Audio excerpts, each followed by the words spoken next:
अस्सलाम वालेकुम dear students, this is Aamir Shahzad. आज का जो हमारा लेक्चर है वो है 9th class math exercise 1.2।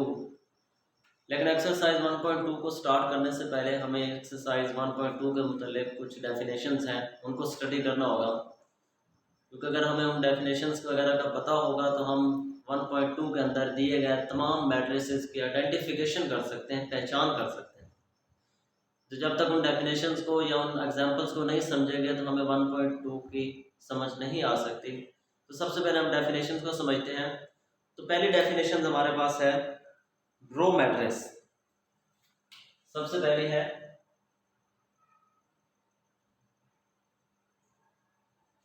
Row matrix. Row matrix, अब ये रो मैट्रिक्स क्या होता है? एक ऐसा मैट्रिक्स होता है जिसके अंदर सिर्फ एक रो होती है, उसे हम रो मैट्रिक्स कहते हैं। लेट्स सपोज हमारे पास जिस तरह ये एक मैट्रिक्स है 2 3 4, तो ये हमारे पास क्या है? एक रो मैट्रिक्स है। इसी तरह कोई और एग्जांपल ले लेते हैं। हमारे पास 2 5, ये भी हमारे पास एक रो मैट्रिक्स है। क्यों?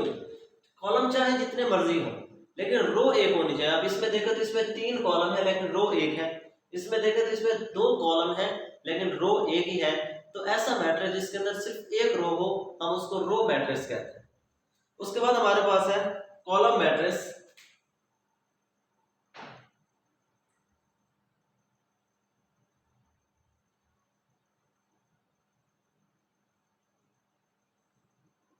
कॉलम मैट्रिक्स हमारे पास क्या आता है? एक ऐसा मैट्रिक्स होता है जिसके अंदर जस्ट ओनली वन कॉलम हो, वो हमारे पास कॉलम मैट्रिक्स कहलाता है। कि एक ऐसा कॉलम जिसके अंदर सिर्फ एक कॉलम हो, एक ऐसा मैट्रिक्स जिसके अंदर जस्ट एक कॉलम हो। लेट्स सपोज हमारे पास एग्जांपल है 2 3। कोई और एग्जांपल लिख लेते हैं जिसके अंदर हमारे पास ए बी। अब अगर इस मैट्रिक्स के अंदर देखा जाए तो हमारे पास 2 रो है लेकिन कॉलम हमारे पास क्या है? एक ही है। उसके बाद अगर इसका देखा जाए तो इसके अंदर भी हमारे पास 2 कॉलम है लेकिन हमारे पास रो 2 है लेकिन कॉलम एक है। इसमें भी देखा जाए तो इसमें भी 2 रोज हैं, एक कॉलम है। इसमें भी 2 रोज है लेकिन कॉलम एक है। तो इस वजह से हम इस तरह के जितने भी मैट्रिसेस होते हैं उनको हम कह सकते हैं कि ये हमारे पास कॉलम मैट्रिक्स है। उसके बाद थर्ड मैट्रिक्स हमारे पास आता है रेक्टेंगुलर मैट्रिक्स।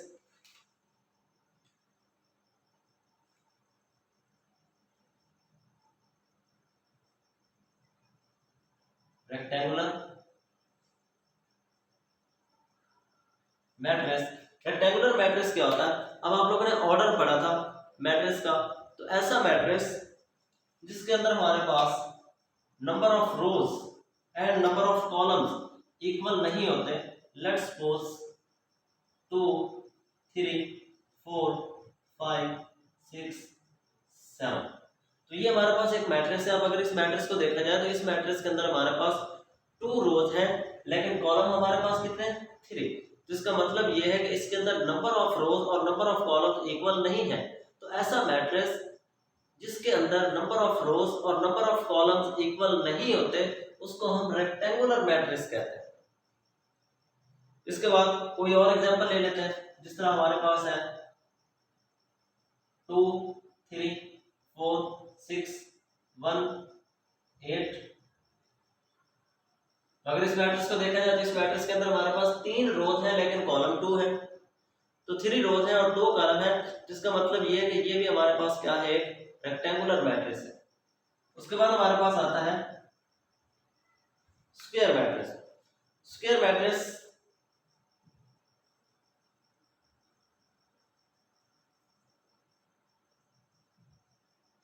स्क्वायर मैट्रिक्स ये एक ऐसा मुरब्बी मैट्रिक्स होता है, एक ऐसा स्क्वायर मैट्रिक्स होता है जिसके अंदर नंबर ऑफ रोज और नंबर ऑफ कॉलम्स आपस में इक्वल होती हैं।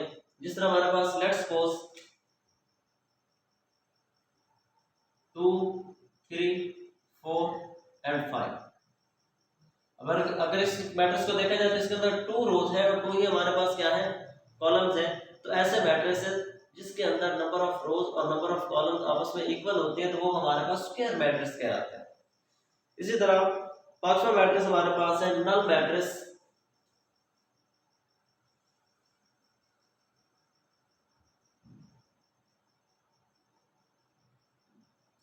नल मैट्रिक्स या फिर इसको हम एक और भी नाम देते हैं जीरो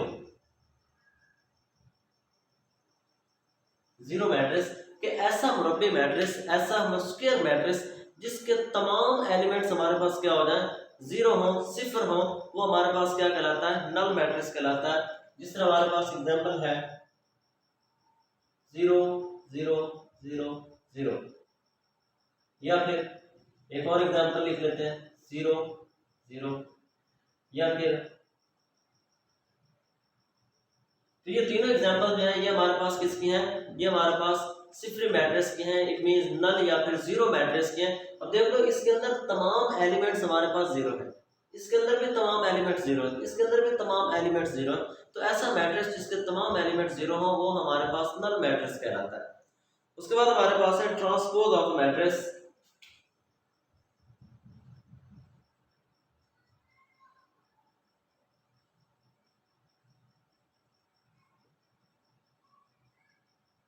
ट्रांसपोज मैट्रिक्स, अब ट्रांसपोज मैट्रिक्स क्या होता है, अगर हमें एक मैट्रिक्स दे दिया जाए और उसका ट्रांसपोज निकालना हो तो हमें उसके रोज को कॉलम में चेंज कर देते हैं या फिर उसके कॉलम को रोज में चेंज कर देते हैं, तो वो हमारे पास ट्रांसपोज आ जाता है। तो ऐसा स्क्वायर मैट्रिक्स जिसके रोज को कॉलम में चेंज कर दें या कॉलम को रोज में चेंज कर दें, तो वो हमारे पास ट्रांसपोज कहलाता है। लेट्स सपोज ये हमारे पास क्या है, एक मैट्रिक्स है, एक 2 3 4 5 6 7, तो ये हमारे पास क्या है, एक मैट्रिक्स है। हमने इसका ट्रांसपोज निकालना, तो जब हमने इसका ट्रांसपोज निकालना तो इसका हमारे पास ऊपर छोटा सा एक टी लिखना, तो टी हमारा किस चीज को डिनोट करेगा, टी ट्रांसपोज को डिनोट करेगा। तो जब हम इसका ट्रांसपोज निकालेंगे तो वो हमारे पास होगा कि ये जो हमारे पास रोज है इसको कॉलम में चेंज कर देते हैं, ये बन जाएगा 2 3 4। इसी तरह ये जो दूसरी रो है इसको भी कॉलम में चेंज कर देते हैं, ये बन जाएगा 5 6 7। तो हमने क्या किया, हमने रोज को कॉलम में चेंज कर दिया। अब इसी तरह हम इसका एक और भी लिख सकते हैं कि हम ये चाहते हैं कि हम रोज को कॉलम में चेंज नहीं करना चाहते हैं बल्कि कॉलम को रोज में चेंज करना चाहते हैं, तो फिर भी इसका ट्रांसपोज आ जाएगा। तो वो ट्रांसपोज किस तरह होगा, ए का ट्रांसपोज इज इक्वल टू, वो हमारे पास बनेगा। अब इसके अंदर रोज देख लो, पहला कॉलम हमारे पास ये है, दूसरा कॉलम ये है, तीसरा कॉलम ये है। तो सबसे पहले पहला कॉलम है 2 और 5, ये हमारे पास बन जाएगा 2 5। दूसरा है 3 और 6, तो ये हमारे पास बन जाएगा 3 और 6। तीसरा है 4 और 7, तो ये हमारे पास बन जाएगा 4 और 7। तो ये भी इसी मैट्रिक्स का ट्रांसपोज है। तो ये हमारी मर्जी के ऊपर डिपेंड करता है, अगर हमारी मर्जी है कि नंबर ऑफ रोज को कॉलम में चेंज कर दें या फिर कॉलम को रोज में चेंज कर दें, तो वो हमारे पास ट्रांसपोज करेगा। उसके बाद हमारे पास आता है नेगेटिव ऑफ मैट्रिक्स।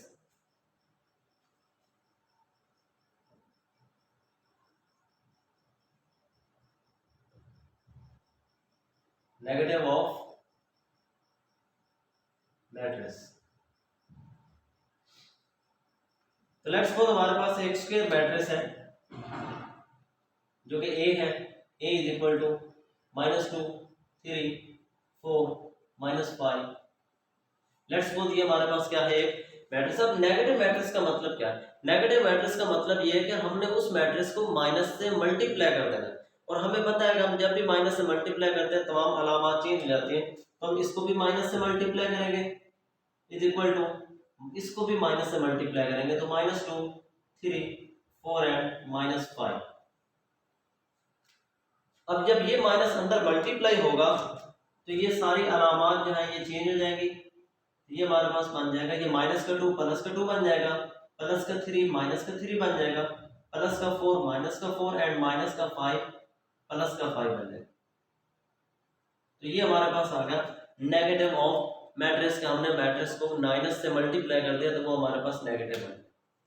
इसी तरह नेक्स्ट हमारे पास है symmetric of matrix.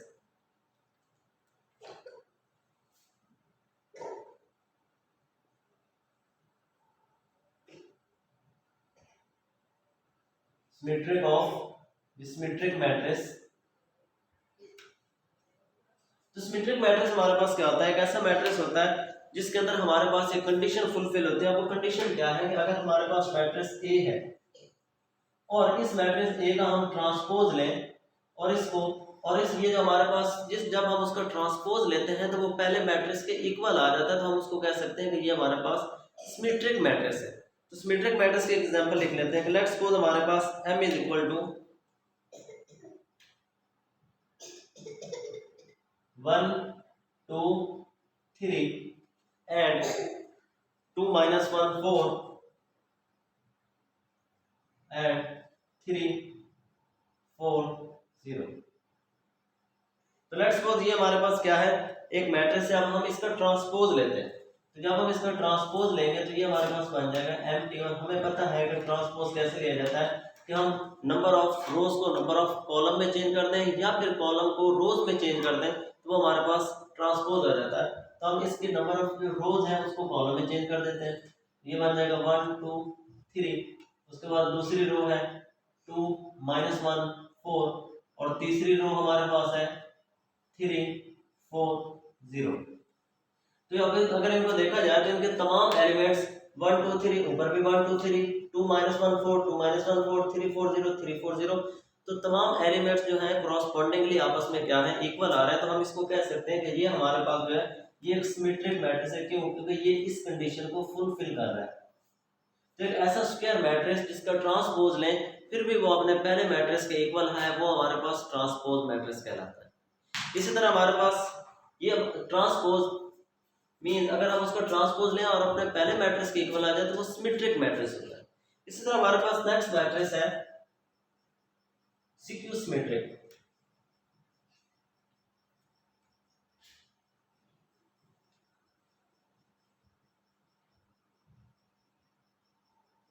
सिक्यू symmetric matrix.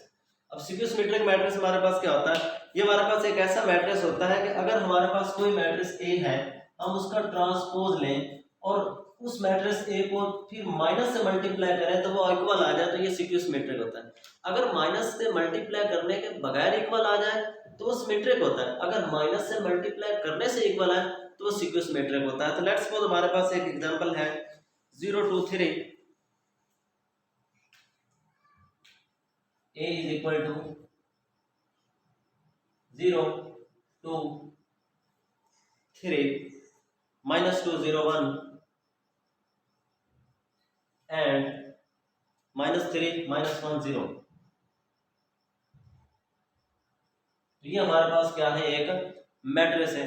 अब हम पहले इसका ट्रांसपोज निकालते हैं। इसका ट्रांसपोज हमारे पास आ जाएगा 0 2 3 है तो हम इसको लिख देते हैं 0 2 3। इस तरह -2 0 1 है तो हम इसको लिख देते हैं -2 0 1। 3 - 1 0 तो हम इसको लिख देते हैं -3 -1 0। तो हमने इसके जो रोज थी उन रोज को कॉलम में चेंज कर दिया तो वो हमारे पास क्या बन गया? ट्रांसपोज बन गया। अब अगर इनको दोनों को देखा जाए तो ये इक्वल नहीं है। अगर ये इक्वल हो जाती तो फिर ये सिमेट्रिक था, लेकिन अभी ये इक्वल नहीं है। अब अगर हम इस मैट्रिक्स को माइनस से मल्टीप्लाई करके देखते हैं, जब माइनस से मल्टीप्लाई करेंगे तो इधर भी माइनस आएगा और एक माइनस अंदर मल्टीप्लाई हो जाएगा। जब माइनस मल्टीप्लाई होगा तो ये 2 प्लस का और ये 3 प्लस का ये माइनस में चेंज हो जाएंगे। ये बन जाएगा -2 -3। ये माइनस का 2 प्लस का हो जाएगा 0 -1। ये प्लस का 3 बन जाएगा, ये प्लस का 1 और ये 0। अब अगर इन दोनों मैट्रिक्स को देखा जाए तो 0 -2 -3 0 -2 -3 2 0 -1 2 0 -1 3 1 0 3 1 0। तो इसका मतलब ये है कि तमाम कॉरस्पॉन्डिंग एलिमेंट्स आपस में क्या है? इक्वल है। तो हम इसको कह सकते हैं कि हमारे पास जो -a है ये इक्वल है उस a का ट्रांसपोज। तो ये कंडीशन होती है फॉर सिक्यू सिमेट्रिक। तो अगर हमारे पास कोई भी मैट्रिक्स आ जाए और उसका ट्रांसपोज लें और वो अपने पहले मैट्रिक्स के नेगेटिव के इक्वल हो जाए तो उसको हम कहते हैं सिक्यू सिमेट्रिक। तो ये थे हमारे पास चंद एक इसकी डेफिनेशंस। तो जो बाकी डेफिनेशंस है वो इंशाल्लाह हम डायगोनल्स के बारे में है तो वो कल के लेक्चर में हम स्टार्ट करेंगे। इसी के साथ इजाज़त चाहता हूँ। अल्लाह हाफिज़।